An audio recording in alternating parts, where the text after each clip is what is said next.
So I should be able to be seeing this here.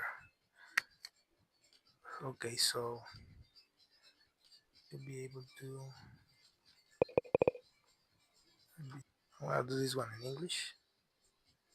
It's been a while since I have been uploading English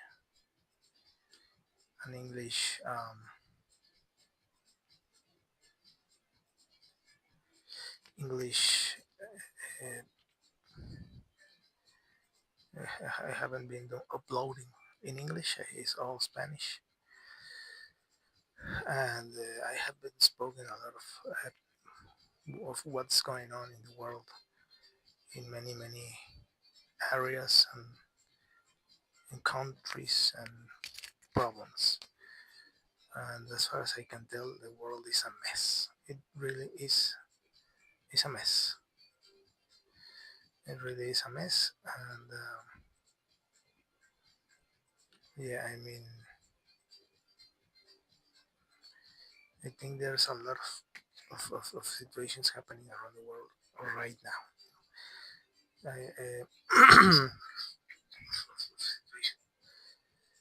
so I hope this uh, functions normally. I'm just monitoring right now before I move further. With move further, I need to check first that everything is going smoothly. I'm just monitoring right now. So I just wanna check it out with YouTube and Instagram, right? So yeah, I mean, it's been a lot of situations happening, and yeah, I'm gonna practice a little bit my English, my ancient English pronunciation. It's been a while since I haven't reading. I've read or practiced my pronunciation, even in normal English, in everyday English, let alone old, old ancient formal English, which I like a lot. When I read the ancient English,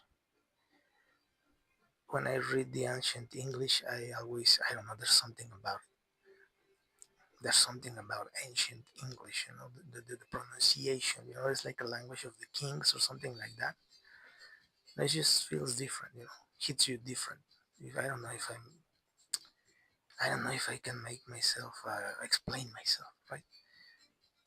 But it really does hit you different, when you see ancient English, when you hear, when you speak, even when you speak, when you speak in ancient English, even it's different. You even feel it differently, hits you differently. So I'm gonna be monitoring right now I'm gonna monitor Instagram. I'm gonna leave Instagram monitored just because I do not monitor it that often. So I'm gonna leave it there. I'm gonna see if I'm listening. I hear myself. So if anything goes wrong, I'm gonna be seeing it right here in front of me. So yeah, I mean, I have a book right here. I've been reviewing a lot of books. I've been reviewing a lot of books lately. I have I found a lot of books that I forgot even I had it. I had them. I even forgot that I had these books, and this is one of them. No, this is one of them. This is very difficult to. I mean, I struggle to find this one. Because when sometimes you even have to trust to buy books. I mean, I'm not joking. There's some books that you need to travel to buy them, not to get the copy, or to find someone to buy it for you, and then he sends it to you. And this one I found it in almost like a private collection of someone in Canada. You know.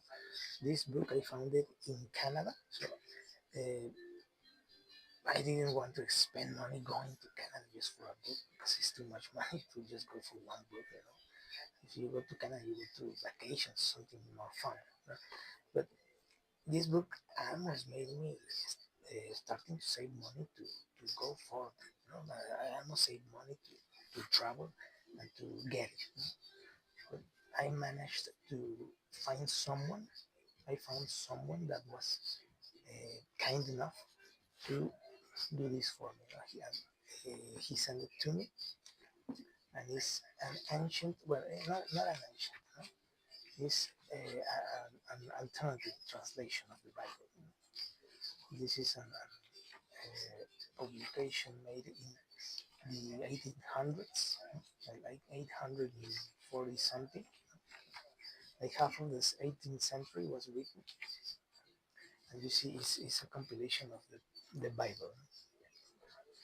There is a lot of interesting things in this book, and I think I'm gonna read a little bit, not because I want to read like the Bible itself, which is an interesting book, a very interesting book, but I want to practice my ancient English pronunciation. You know, because I've been, yeah, I used to have, I have acquaintances, I have friends, I have people that I know that are Americans, live in the U.S., but I don't see them that often. You know, I cannot speak with them that often. So when you don't practice a language, you really start to lose, you know, to lose the ability to pronunciate some things. No? So I think I'm gonna read a little bit about this ancient English, which I really like how it sounds. I'm not an expert in pronunciation of ancient English. I think it's kind of cool, but I'm not an expert on this thing. You know, I just try to learn the most as much as I can, as I humanly can. And I do not have well, I used to have like American, you know, or Canadian people that speak English, speak English, you know, and even they, you know, people that are English speaking since birth, you know, people that was born in a country that speaks English, that since birth learn the English language as a mother tongue, you know, like we say mother tongue. Well, even those people, you know, I spoke with this kind of people, you know, from California, Texas, wherever, and even those guys struggle to find the right pronunciation of this ancient English, you know, which I like a lot because it's like the English of the kingdoms, you know, like the era of the kingdoms, like the kings, you know, in England and all these countries, you know, where they used to have kings, and this is the type of language that they used back then. So I'm gonna start with chapter six. This is chapter six. I think it's Genesis chapter six, and I'm going to read a little bit because I want to see how I pronunciate this. I may be bad at this. I might not be the best, but I'm gonna try to do it as much as I remember because it's been like maybe 5 years since I have not been pronunciating this type of language. You know, because it's been a while since I read in English these types of books. You know. So I'm gonna start with chapter six. So here I'm going to start now. So this chapter six says, well, immediately it begins, you know, with this kind of words. You know, the first word that I detect here is hearkened. Hearkened. Well, this is the word.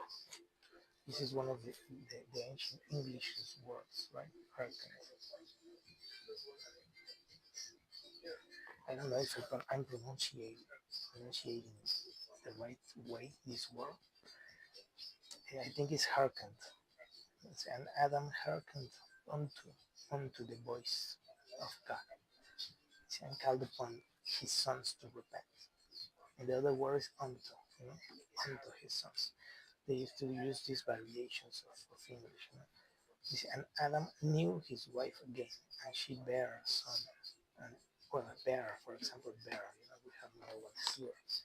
You see, she bare a son right there, and she bare a son. So bear is like give birth, to give birth, and they say, and she gave birth a son, and he called his name Seth. Then Adam glorified the name of God. This for he said, God hath appointed me a seed, another seed instead of Abel whom Cain slew. You immediately listen different, right? You see,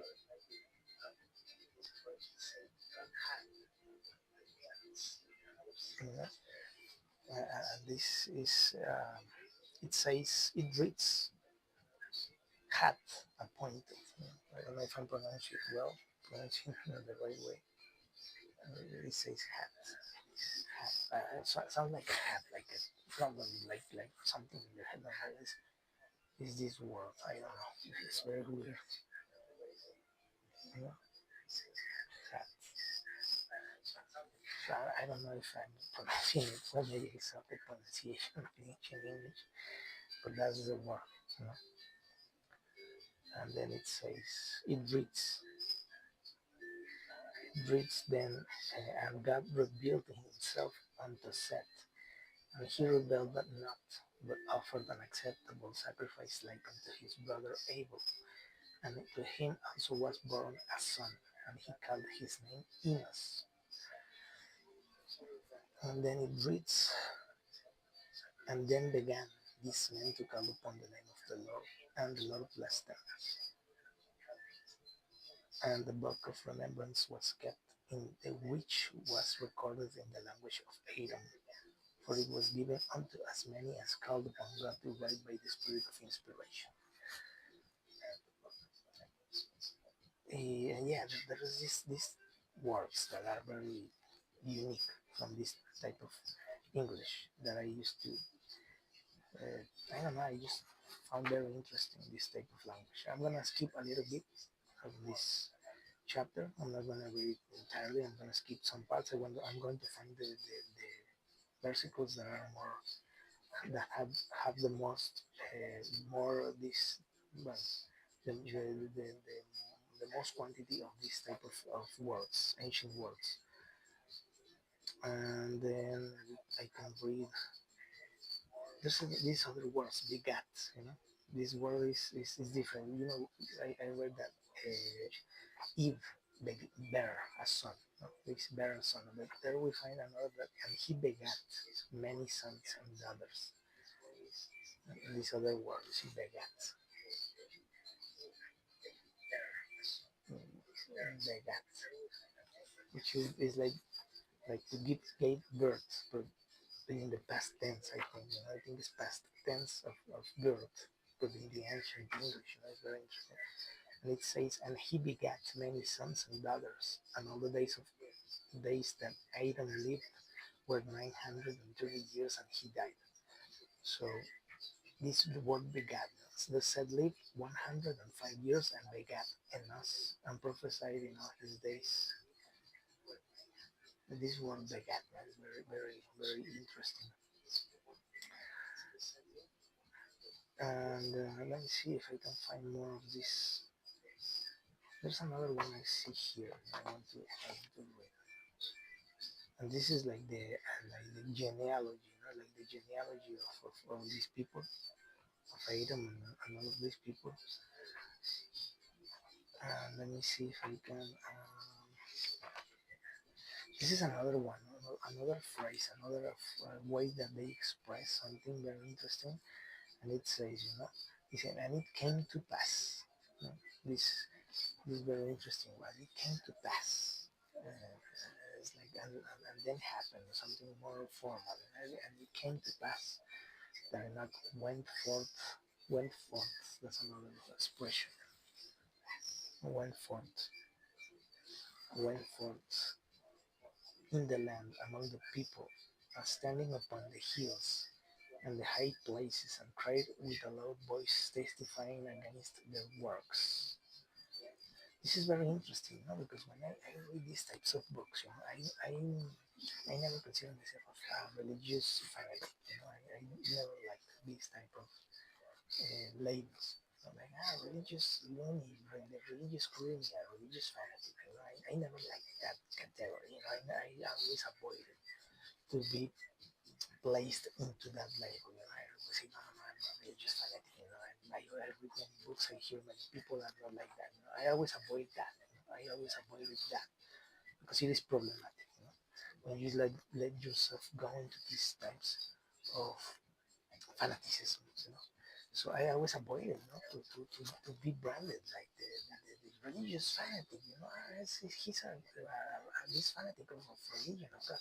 Yeah, I believe in God, but I'm not like that. I always believe that God is bigger than all of that. That you cannot fall into that kind of mistakes if you believe in God. Because God does not teach you, doesn't God does not teach people to be a fanatic. He does not teach people to be an extremist. He's more open-minded. And when he was on earth, when Jesus came to earth, and they took these ladies. This lady was found in a sin. She was with another man. She was not married. She was with another man, and the law they told Jesus. The law says that the Moses told us that we need to stone to death to these ladies. That are like, how do you call it? It's like there is a word that I don't even like. It's like when something like that. I don't even remember the way they refer to that. Like adultery or something like that. This lady was found in adultery. Something like that. I never don't even like those terms. They sound very mean. And what did Jesus told them? The first of you that are without a sin, throw the first stone at the lady. And no one there to stone her to death. And Jesus told the lady, I forgive you. Just don't try to do not sin more. Go at peace. So I never when I wrote this, when I used to read these types of books, I never found this fanaticism or this extremism, like the extreme side, like the extremes. I never saw Jesus was, in the extremes, like no, we need to kill or something like that. I don't know if extremism. I don't even know how to say the word. But I never saw Jesus being this radical, like, no, yeah, the law has to be fulfilled and go and stone her to death. So when I hear about this, when I read these types of books, when I read about all these people, you know, that used to do these things, I always find, I always see, I always read about many persons, many people, individuals, many individuals that I don't know if it's out of love, if it's out of love that they do incredible things or maybe crazy things. Some of these people that are in these books, these types of books, the Bible and so forth, so on, they always do these remarkable things out of love. That's what I always try to understand that, to understand that. Because I do not see other reason why they will be able or willing to do something like that. Some of these people even risk their lives out of love. And I always it gives me like, wow. So, I mean, these people, went and risked maybe everything for people that are strangers. We're not here, they're families. And out of their love, they went out and do this. Maybe even some of them made almost crazy things. And right here, there's another one. Right here, there is this guy called Enoch. This guy Enoch, and it says right here, and it came to pass that this guy Enoch went forth in the land. He went to the land among the people. He went to find the people standing upon the hills. He looked for high places where many people could see him, from a distance, and the high places. He looked for high places for everyone to see him, and cried with a loud voice, testifying against their works. They say, "Hey, you're making a mistake." He tried to tell the people that they were making mistakes. And what happened? This happens very often. I don't know if it's only in the Christian books, because I don't find this in another different books. When I read about other communications between men and these entities, I don't know how they even say entities or gods, or something like beings, supreme beings like Jesus, and all these other beings that are in the ancient text, like for example the Anunnakis, or for so on, all these legends like Thor and Zeus and all this. I never find these reactions, only in Christianity. But it's interesting, to see how people endure these things. And it says, that when this guy was speaking to the people got angry. See, and all men were offended because of him. They came forth to hear him upon the high places. So people start to gather to go and listen to what this dude Enoch had to say. And they then saying, the people, this is what it reads, saying unto the 10 keepers, tarry ye. You see this word? I don't even know what this means.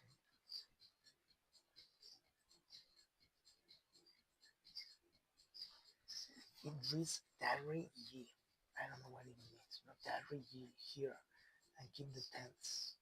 It's like, maybe it's like gather here, maybe something like that. Reunite here. I understand, maybe something like that.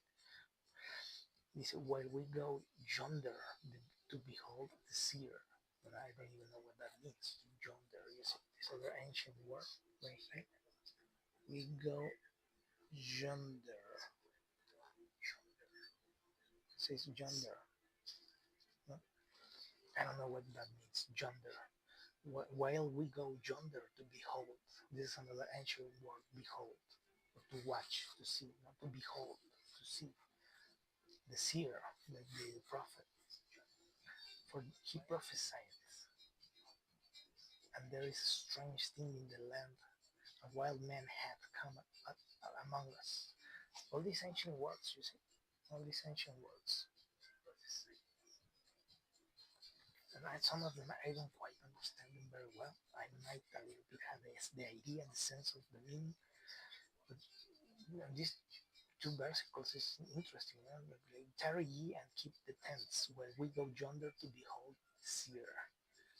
For, the, for he prophesied, and there is a strange thing in the land, a wild man had come among us. And they used to call them this name. You see, a wild man, a lunatic, a crazy man. And they called him a wild man. You see, they always put these adjectives. It's funny, but it always happens in Christianity. These people always got attacked. And it came to pass when they heard him, no man laid hands on him, for fear came on them all that heard him, for he walked with God. And then they were afraid of him because God was with him, protecting him.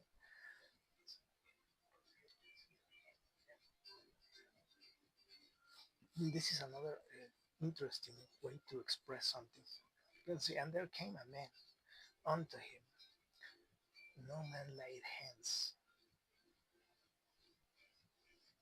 whose name was Mahia, and said unto him, tell us plainly who thou art. This expression right here,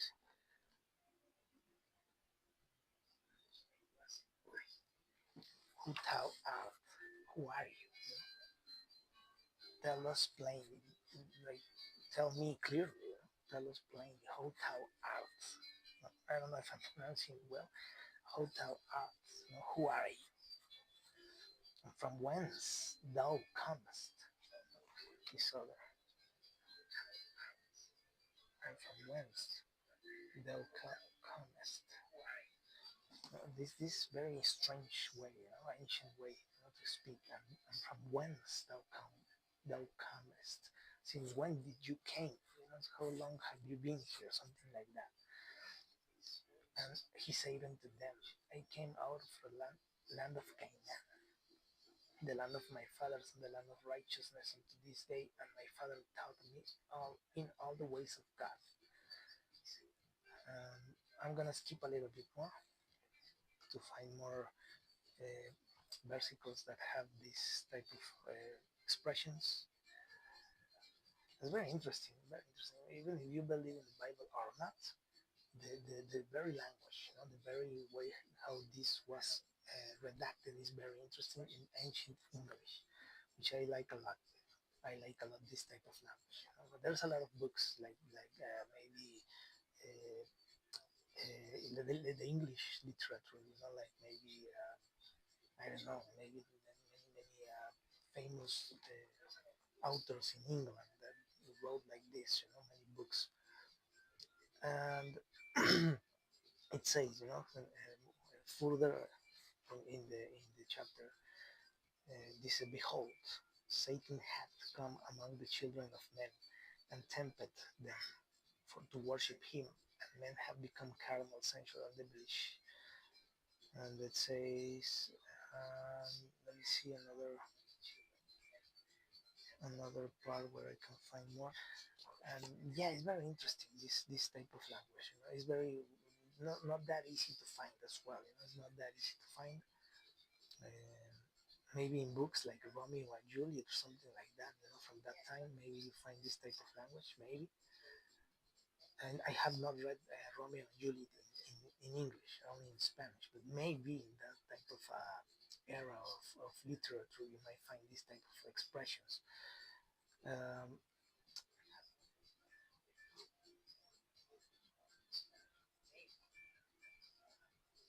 and yeah, there's a lot. I mean, I could spend hours and hours and hours and hours here reading a lot of these ancient books. And yeah, for example, those previous versicles that I wrote, that I just read, uh, are very interesting because they have a lot of these expressions. I have not been find I could not I'm not able to find more in the subsequent uh, versicles, and it's very weird because it's very common, but I have not seen. Well, this other world beheld, and Enoch beheld angels descending out of heaven, bearing testimony of the Father. Beheld, like he saw, he saw. This other world beheld. So it's very very interesting. This type of ancient English, and there are even some songs. There are even some songs that have this type of words. And sometimes I hear the music, the song in English, and I find sometimes in that way the expression, how to pronunciate, how to make a right pronunciation of those types of words or expressions. That's the only way I was able to find, to find out how they were expressed. But it's not easy. It's not easy when you have this type of language. And but this is very very very interesting, and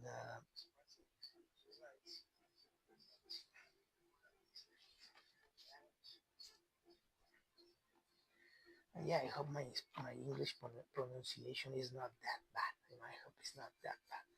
I hope that I'm not that rusty, like rusty, like I have not been using this language, or I begin to suck at it again.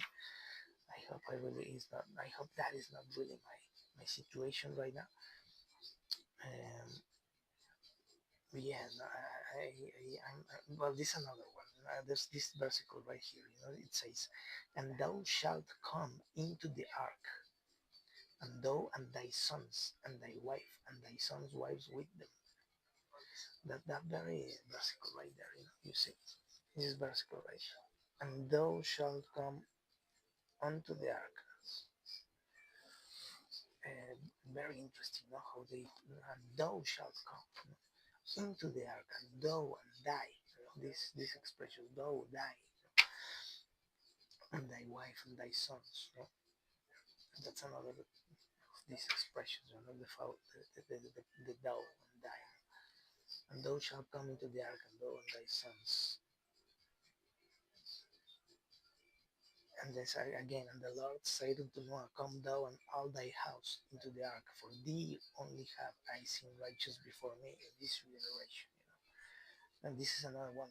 This for thee, for thee only have I seen righteous before me. This other expression, thee, thee, here, thee. This is very interesting. I like how it sounds. I really just this is like Anna sounds like amazing. This how it is pronunciated. I mean, this of every clean beast thou shalt take to thee by sevens, the male and his female, and of beasts that are not clean by two, the male and his female, of fowls also of the air by sevens, the male and his female, to keep seed alive upon the face of the earth. And then I just like how it sounds. I really wish sometimes, that the English language was still spoken like that. That was the normal English, instead of an ancient one. But sadly, we do not have that anymore. It's been distorted. The English is one of the most distorted language, I think, and all the slang that we have today is a clear proof that the English has become depreciated. Has been depreciating itself with time to time because of the slangs. They make shorter ways or expressions to say something, and it has become very, I don't know, very deteriorated in comparison with the original English, right? So it's very, very interesting that part because it sounds very different. The same happens with Spanish. No? The ancient Spanish, from, for example, in the book of the Mio Cid, the books of Mio Cid, where Don Quixote de la Mancha, this famous character Don Quixote de la Mancha, Sancho Panza, this Mio Cid book, the Spanish from that book is also very different, almost something similar like what happened with English, but very more different. It's more complicated. I used to have access to the real language, the real Spanish language in those types of books like the Mio Cid and the Sancho Panza and Don Quixote de la Mancha. And man, it's very, very, very difficult to read. It's exhausting to read because the Spanish is so complicated, so ancient. It really gives you like a headache, because it takes too long to describe only one place. It takes like one page to describe only a place. You're hearing like all these details, this tree and this wind and the sheaves of the tree fall down, and the sound of the horses in the horizon, and then a wind blew, and then Sancho Panza screamed. It's very descriptive, very descriptive, very exhausting. Despite, no, if that wasn't enough, the description, the language itself, the words they use, the Spanish, the ancient Spanish is demanding, demands a lot of attention. And I know somehow the ancient English, it does not happen the same. You can you do not struggle to understand what are they saying. You kind of understand it in the context. So it's much more digestible to digest, to understand. So three minutes is the practicing my English. I think 1 hour would be enough. I think that would be a right amount of time. And yeah, let me see if I can find something interesting over here. Um, this is another word, you see. It says here in chapter 8. I'm skipping a lot of verses. Yes, in chapter 8 it reads, Noah and his sons hearkened unto the Lord, and gave heed, and they were called the sons of God. When I hear hearken, it's like they listen to, they listen to the Lord. They hearken to the Lord. It's very interesting. Very, very interesting. I like how it sounds better.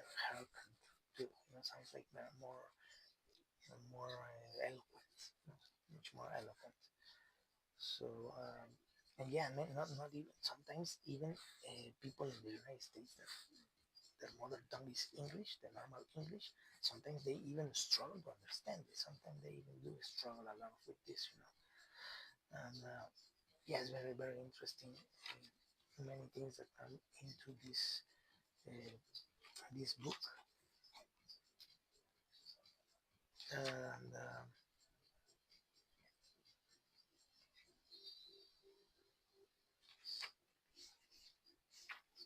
yeah, there's a lot of important subjects here, that they spoke,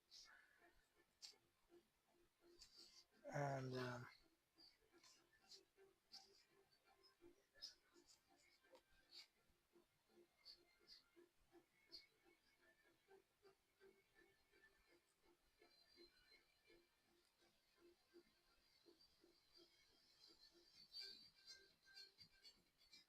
say something very interesting here. I was reading a little bit here, and it says here, uh,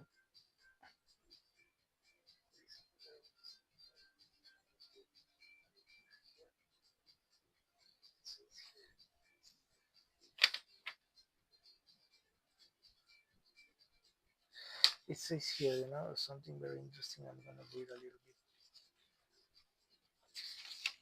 It reads here, reads here. And Satan, Satan said to Cain, swear unto me by thy throat, and if thou tell it, thou shalt die. And swear thy brethren by their heads, and by the living God, that they tell it not, for if they tell it, they shall surely die. And this that thy father may not know it. And this day I will deliver thy brother Abel into thine hands. Thine hands. That's another word. Thine hands. You see, thine hands. It reads. And then it says, and Satan swore unto Cain that he will do according to his commands. And all these things were done in secret. And Cain said that he was a master of this great secret, that I murder and get gain. Wherefore Cain was called master, and he gloried in his wickedness. You see, when uh, this part, when I read this part, I think about the present days. That's why when I was speaking in Spanish, of course, about what we are seeing in Palestine, where are people, from the aggressors, speaking about the Bible, speaking about this here and there, blah blah blah, saying all this, trying to justify themselves their own mistakes, crazy mistakes. I mean, the worst kind of mistakes that they could ever have ever done to a human life, to any human life. Those were the greatest mistakes that I have ever seen in many years. And what happens, that when you see the world, when you see what's going on, when you see all these lies, these manipulations, uh, these deceptions, you understand that is not something right. It's not something that should be done. And when I read this type of ancient books, it says, it says here, that the Satan did not wanted to people to know. He wanted to keep secrets. You see. So when you think about this and you understand, for example, the context of Palestine and Israel, which is around the Bible as well. When you see all these campaigns spending millions of dollars in bots, influencers, and so far so on, trying to hide the truth, these people, who are they following? You know, you know, who is Jesus said to the Pharisees? Pharisees, when he was on earth alive, he said unto them, "You follow the works of thy father, which is Satan." Satan. You know? Jesus condemned the Pharisees. You do not understand the light because you do the works of your father, and your father is Satan. You know? And what did they do? They conspired to kill Jesus. You know? They lied. You know? Swore false testimonies. Kept lies. Kept secrets. You know? Conspiracies. You know? Murderous conspiracies. That's what the Pharisees did with Jesus. And when you see the people in the present, you know, talking about the Bible and all this stuff in the Bible, but they are doing these things, you know, they're hiding people, you know, they're intimidating others, they're spending a lot of money into whitewashing their image of to justify their crimes. You know? What did you see here? What did Satan say to Cain? You know? He said, you know, that they tell it not. For if they tell it, they shall surely die. And this that thy father might not know. And what happened with Cain? And he said, the master of this great secret. You know, Cain said to himself in pride, you know, because he was like an autoconception, you know, like a lie to himself. He was a master of this great secret. And what is the secret that he did? You know, that's what I in Spanish say that when you see these people doing these types of things, for example, in Palestine, and quoting the Bible, is a very disturbing way to see how they try to use the Bible to this, you know, because what happened here, you know, what happened when what Cain said to himself, I may murder and get gain. You see,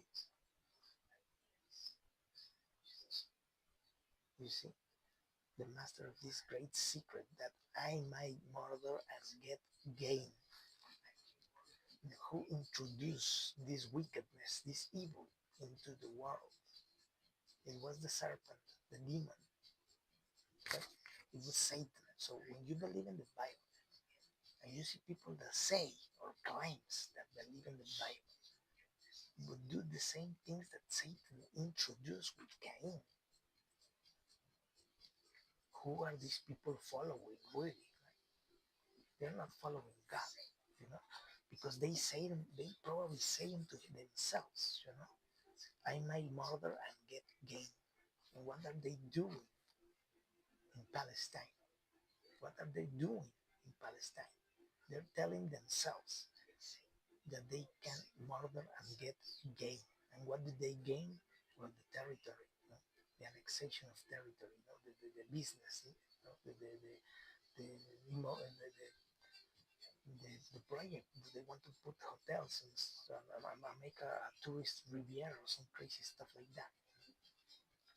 But who are they following? Who was the one that introduced this type of evil doers? You know, it was Satan, it was the serpent, and introduced that thing, that type of evil into the world. You know, through Cain. You know?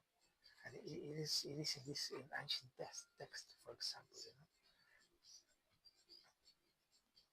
that was what Satan introduced into this world. And when we see what's going on over there, and you see these people investing so many money to whitewash their image for their own stuff of wickedness.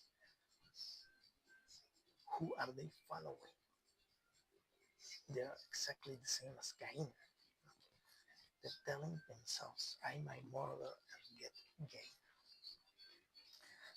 So this is why I in Spanish many of I very often I used to say in Spanish, you know, that these higher beings like Jesus and many others that are in ancient texts that spoke with men. Well, even Jesus himself, one of the most famous of all of these superior beings, he said, you know, that the darkness do not understand the light. Darkness cannot understand the light. They see the light, they don't understand it. They get confused. See, and when people reads the Bible and does not understand what it means, is because those people are in darkness, are surrounded by darkness. They do not possess a light within themselves because they are evil. According to the scriptures of the Christianity, and the ancient and the Old Testament, according to these books, specifically the Bible.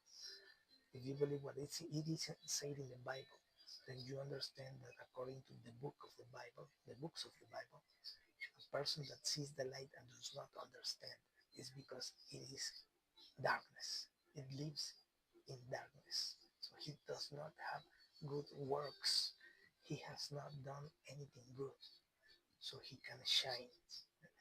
He can be understand the light and be in the light because he does not have any light within himself. So they say that the Bible says that we have the right to keep this land, but they do not understand. They read the book, they see the light in the book, and they do not understand it because they are full of darkness. They follow. Well, I have just said. I think Jesus will say the same thing that Satan to the Pharisees. If he was present, probably. But this is very interesting. This part of the book. And I wanted to practice my English, but I don't know. I felt like that part of this chapter of the book very interesting, very very very interesting, and yeah, everyone knows what happens to Cain after that, But and yeah, and there's a lot of things that says here that I'm not going to um, to read many things. Maybe this part of here, and says,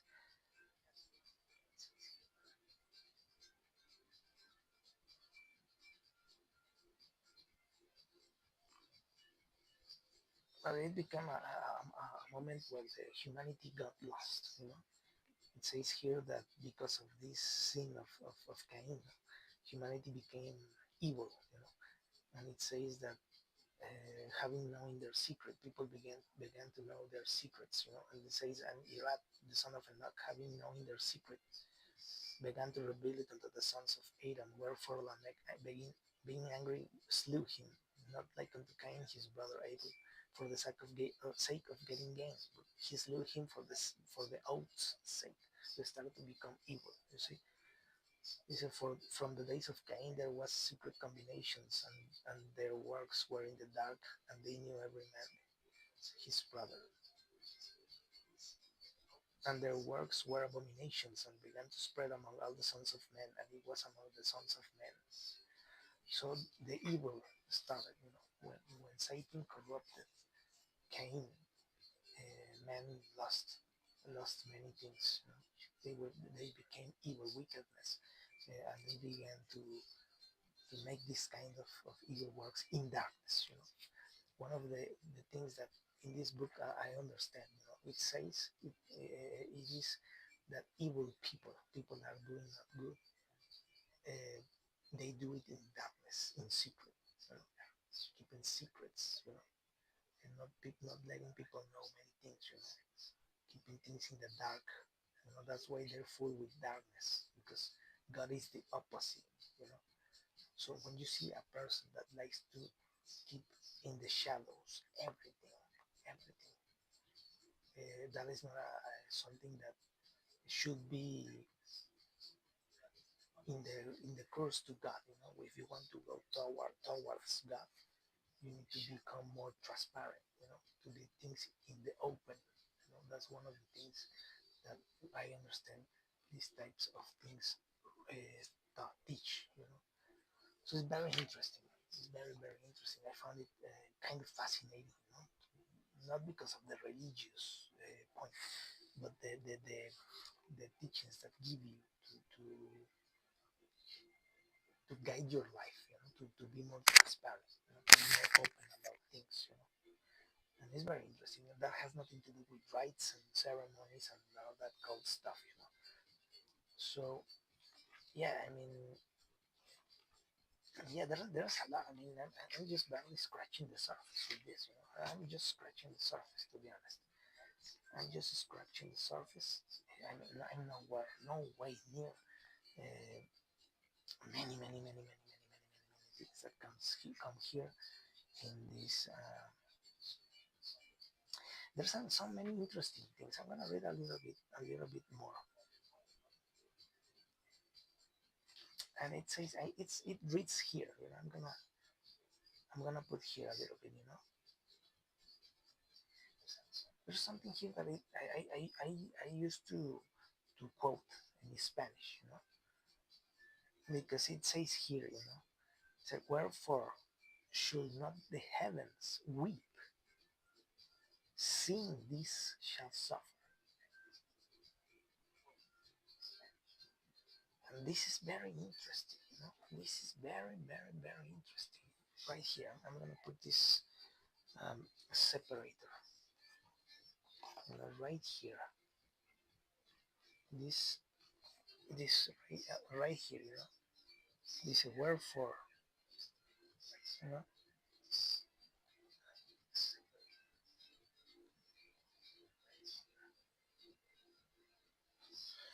It reads there, that question, that rhetorical question that he makes. Wherefore should not the heavens weep, seeing this shall suffer? And that completely blew my mind, when I read these types of ancient books that's fake, that says, that register that when men spoke to these higher beings, one of them, I used to say it in Spanish, that one of these men that spoke with one of these higher beings, one of these books, you know, registers that this man, he heard someone crying, when he was with this higher being in a, I don't know where, it was like taken to this higher being, and they were in a, I don't know, it doesn't explain. They were something somewhere else, and they were seeing many things, many of the creations of these higher beings, like these gods, and this man, when he was asking this God, tell me about this earth, about planet Earth where I live, and he started to see many things. I don't know how, maybe like a movie or something. He started to see in his mind many things, and then it reads in that book, ancient book, that this man who was watching this, he saw the wars that will live he saw the future.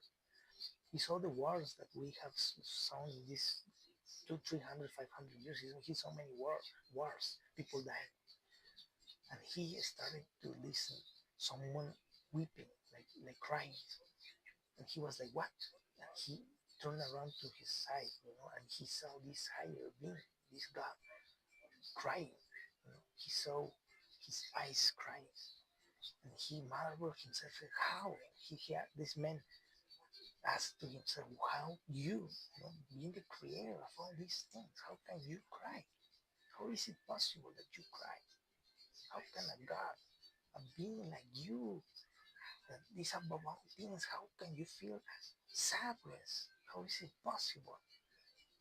And this God was crying, and this higher being told him, it is because your brothers, the works of my creation, your brothers in this planet, kill themselves between themselves, and they do not love themselves. They hate each other, and they hurt themselves between them. That was He was crying because he, he, his creation was not living in peace with love between them, with peace and love and progress and happiness. And he wept, and that blew my mind. It blew my mind because you understand the nature of these higher beings, why they are at that point in existence, that high above, and they had feelings. That was amazing. I mean, it's very interesting. It's very interesting. Here in this other book, this is a different book. It says the same. It says the same. So wherefore should not the heavens weep, seeing that this shall suffer? And when I read these types of books and I see this about these higher beings, how they live, how they feel, and they cry, and the heavens cry. It really is something that completely changed my mind about how I see the heaven.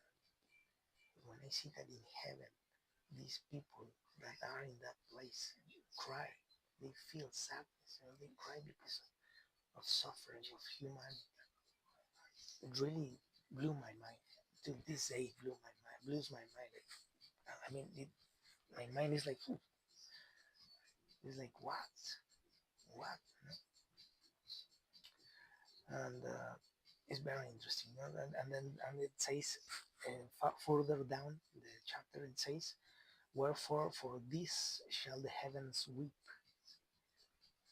yeah, and all the workmanship of my hands."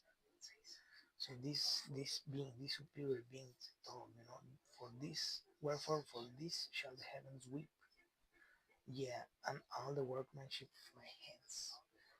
So he's saying what I'm saying, for this a situation where they cannot love themselves and live in peace and in harmony. For this the heavens weep, and it really till this day, it just my mind is like blown away, completely.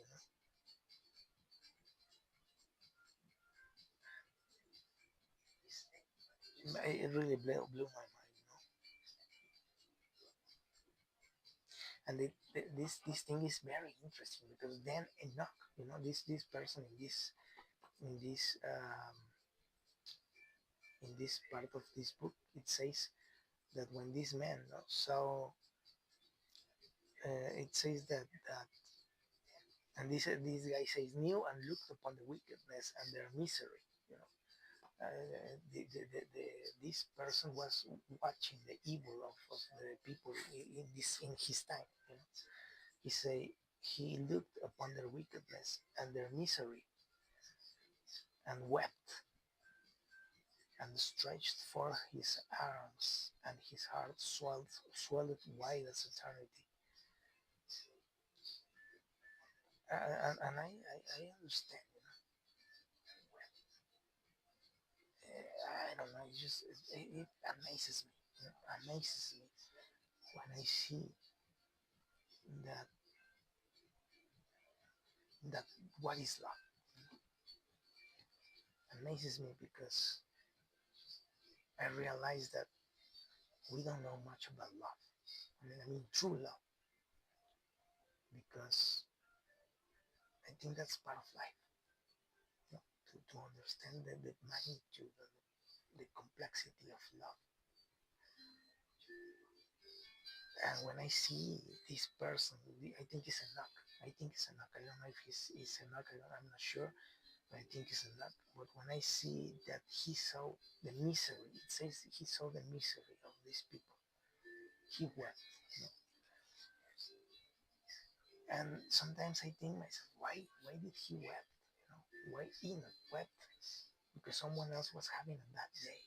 How can someone have that ability to love? That his love is so big that even as someone that he does not know, when he see his misery, you feel his pain. I think that he felt his pain, and maybe he wept. And it says his heart swelled wide as eternity. This is very interesting, because I think we really do not understand the power of love, and the power of our hearts to feel, but it's very interesting here, that it says that his heart swelled wide as eternity. So that made me think about many things. How can a heart swell into eternity? How is that possible? And all eternity shook, it says. And it's just very interesting, very, very interesting. And it's very, very, very interesting what it says down. It's amazing. What only a few lines of this book teaches you, no? Because it says down, no? The Lord, this God said to this man, I think he said to this man, lift up your heart and be glad and look. That that part, you know, and Enoch was crying. You know, this God saw that he wept, and Enoch could understand why he wept, and he was weeping. You know, his heart was swelling, was crying. He was sad. What amazes me here, you know, what amazes me here is that this higher being, this God saw a man like any other man, just a man, saw him crying. And what did he do? What did this God do when he saw this man crying and this pain in his heart? This amazes me, you know, because what is the first thing that this God does when he sees Enoch crying, understanding he was sad? He said, lift up your hearts and be glad and look. The first thing that he says, lift up your heart, be glad, don't be sad, and look.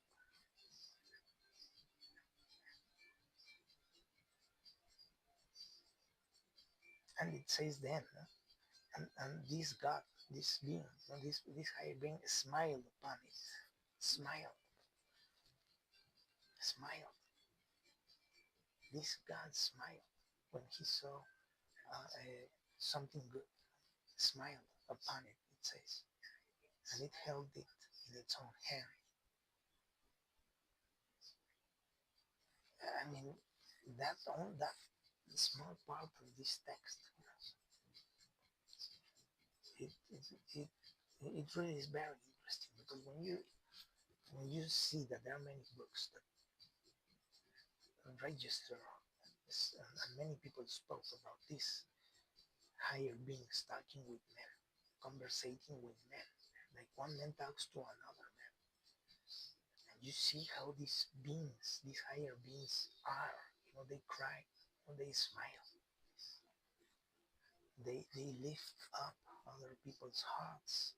Say, lift up your heart. I don't want you to be sad. That's what he told us. Lift up your heart and be glad.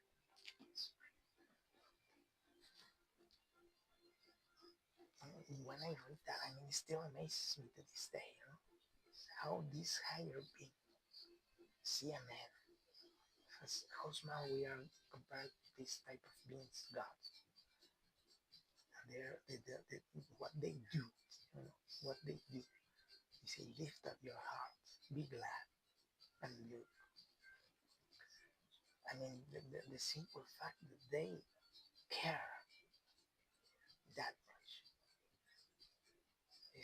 it still amazes me to this day. Like I never like anything else, you know, anything else.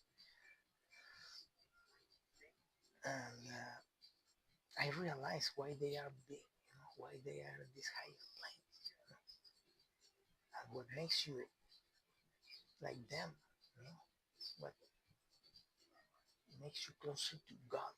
That's what I could say. You know,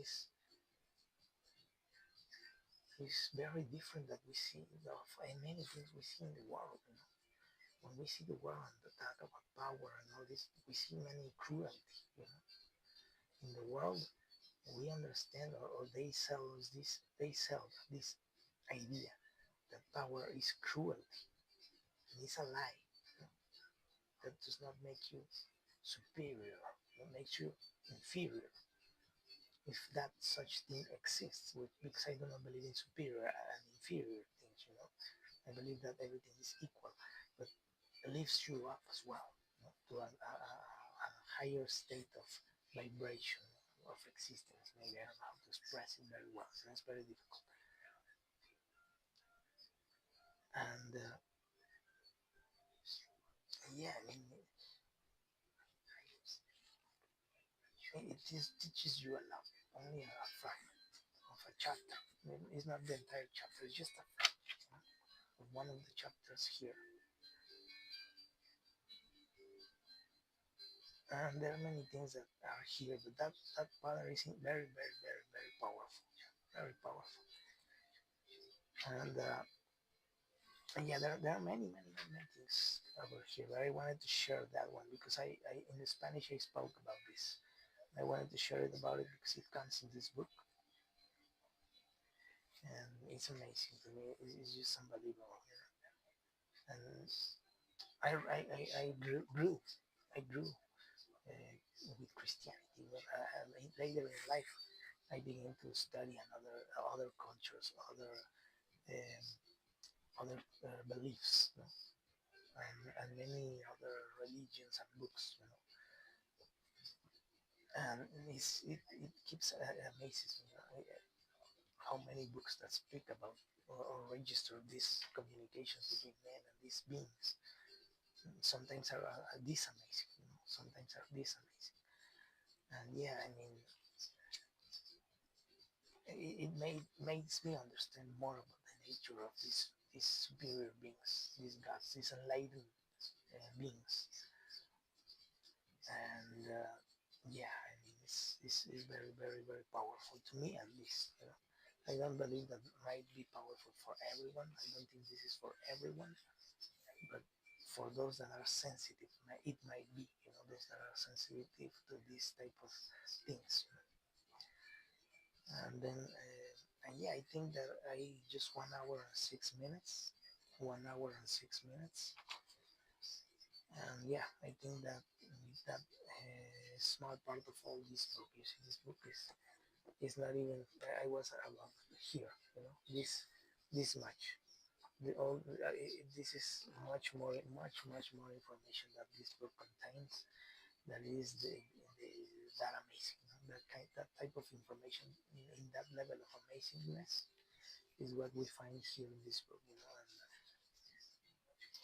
And yeah, there's a lot, a lot. I could not read everything, you know. It will take me like hours and hours and maybe weeks, you know, to cover all this book. But it is a taste, you know, a small taste of this type of books where ancient um, uh, of type of history, you know, some type of history about these communications between relation between these men and these beings, these superior beings. It's great. No? It's like a jewel. Right? For me, it's like a jewel, something valuable. And I don't know if for I don't think everyone finds it valuable, but for me it is. And never ceases to amaze me. You know, never ceases to amaze me how these superior beings can feel that much. You know, can feel that much, and it makes me wonder. You know, how if I could feel like them. You know, if I were able to feel like them. You know, if a man is capable to reach that level, you know, of I don't know how to express it. You know, I don't even know how to express it. I don't know how can I even express something like that. But what I can say, you know, is that a man that is in the light, you know, does not hide things, does not pay money for bot campaigns, influencer campaigns to whitewash something evil. You know, that's not the way these beings are in this book called Bible. And, and Satan was the one that introduced secrets and lies, deceptions. That's Satan. Satan introduced these things with Cain, this secret combination, these lies, these deceptions, these mysteries, these secrets, you know, keeping things in the dark. That was introduced by Satan. And what Cain did was murder to get gain. That was the ultimate sin that was introduced by Satan. So everyone that thinks it can kill another human being to get gain is the son of Satan. And that was the words of Jesus, not my words, because Jesus told these Pharisees the darkness do not understand the light. And what is the light? The Bible. And when you see people talking about the Bible, about the light, trying to just use it to justify their crimes, with Palestinian people, they are in darkness. And if you are in darkness, your father is Satan, which lies in darkness, in secret combinations, in deception, keeping all these secret, to get gain, even murder to get gain. And what is happening in Palestine? They are murdering people to get gain. That's what's happening in Palestine. And that's what Satan did with Cain. Even Cain himself, he says, he told himself he was the keeper of this great secret. So that was the evil brought into the world by Satan himself. And those who do the same things or similar things are following that being, evil being called Satan. That has nothing to do with God or the chosen people or anything else. So that is what I wanted to read this book, you know, what it calls the Enoch, Enoch, which was a holy man, you know? And in that books of those types of people, we found this type of information about Satan himself. And if we see what's going on right now in Gaza, it's exactly that, murdering people to get gain, to steal a territory, or to create Riviera, tourist Riviera, build some buildings there and get money. I don't see any difference between what Cain did and some of the people in the modern world are doing. So we should be awakened and be careful, because the deceptions, the lies, the mystery, the secrets, secret combination, all this stuff comes from in the Christian world, in the Bible, in this cosmovision, in this world. If you believe in the Bible as a way of life, or a guide to live your life, but if you believe it like that, you must understand that all that comes from Satan and is darkness. Because only people that lives in darkness, like Satan, that wanted to keep things secret and hide things, that was Satan.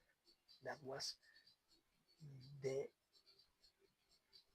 he made Cain swear on his life, so he keep these things secret. So when you see person or people trying to keep things secret, to buy an influencer campaigns, bot, or whatever you want to call it, but to hide the truth, you see Satan itself playing his cards, because that's what Satan did with Cain, what he introduced into the world. And that's why Cain was cursed by God, if you believe in the Bible. That's what brought Cain his curse. God himself cursed him because of these evil things, according to the Bible, of course. So I don't buy it. When I see these people claiming to believe in the Bible and all this nonsense, they are doing these types of things. When you are in the light, you clearly see that these people are obviously evil. This is the reflection that I wanted to make. I think everyone that understands the Bible and remains in the light, that do good things, they are not in the darkness, they will understand it as well, clearly, as bright as day. And if someone does not, maybe is because he is not clean. Maybe he's making mistakes. Maybe that way he cannot understand. But anything, that's just my point of view on those things. It doesn't mean that I have the ultimate truth about these things, but that's what these type of documents, like the Bible, say. That's what they say. That's what they teach. And well, I'm going to finish this exercise of this 8th of October 2025. But it's 11 already. It's 11 and 3 p.m. At night. Well, good day, good afternoon, good night, or at whatever time you are here watching this. Well, I hope that many people watch this specific message because it's very interesting, very powerful. I believe if you want to believe in these things, it could be powerful. This type of messages, and I keep to myself these words. When God sees Enoch crying, sad with his heart swelled, like swollen and sad. The first thing that this higher being told him is lift up your heart and be glad and look. I keep that to myself, to understand that when people are sad, when we have going through a bad time, difficult times, I sincerely believe that if this being, this higher being, could see us, could be there speaking to us, I have no doubts that those would be the words that this being will say to us: lift up thy heart and be glad. And with this, I end this small on this 11 and 4 p.m. this Wednesday, 8th of October. Right here, where I have this other device here with music. I don't see the 11 4 p.m. But anyways, I hope that if anyone watches this for any reason, maybe the universe, maybe God, maybe the Great Spirit, maybe Jehovah or no, Hashem, or I don't know, uh, makes this message arrive to your timeline, to your way, and you see it. I hope that you can receive this message, and understand that if you believe it, if you want to believe in this book called the Bible, you might not be mistaken. Who knows? We don't know. I only know that we are learning this life, and we never stop learning. We don't know all things, but you might feel it. We might feel these things are not quite off. You know, maybe we feel them. Maybe we understand them. Maybe we needed this type of words common to us. So I don't know. Maybe it's the universe working on your behalf. Maybe someone needed to hear this because they're having problems or whatever. Maybe the universe, the gods or whatever, they put this message on your way for a reason. If they put this message for a reason. There's a reason why you are watching this, even now or later, in another day, another time, in the future maybe. There's a reason why you're watching this. I know that much because that's how in this existence many things work. We don't understand how, why, where. They send us things we need, love, fortune, friends, people, messages like these ones. Many things, They open doors, they close doors, and all for a reason. And whatever that reason is, I hope you all know why. You understand the reason, so you can sync yourself with the cosmos, with everything, and accept and embrace that which belongs to you, that might be sent up unto you because it belongs to you. It is for you, or it is not for you, whatever. So, well, I'll be here tomorrow. Tomorrow I will be here, but I know that the universe does not make mistakes. When they put something in our way, I know it's for a reason. There's a purpose behind it. I know it. Each time I understand why things might happen, and I kind of see sometimes, why some, maybe at the time I don't see it very well, but as time passes by, I see more clearly why some things happen and some other things do not happen. But whoever you are over there on the other side of the screen, I hope this helps you now in any way, in whatever way, or it reaches you, resonates with you, and it can make you understand something that you maybe needed, maybe you didn't know you needed, and now you know you need it. Now you are secure. Now you are completely, maybe you understand it completely now. Maybe this is exactly the type of message you needed. But that's the words that I keep for this message. Lift up your heart and be glad and look. And well, I will be here tomorrow, Wednesday, 9th of October of 2025. I will be here tomorrow. I don't know at what hour, but like I always say, before the end of the day, I will be here registering more things that I like, that I want to keep. You know? And there's many books. I found all the boxes with many books that I forgot I have them. There are many books. I wish I could talk about them more. And I don't want to talk about worldly things about the world, about news, because I don't want to twist this message.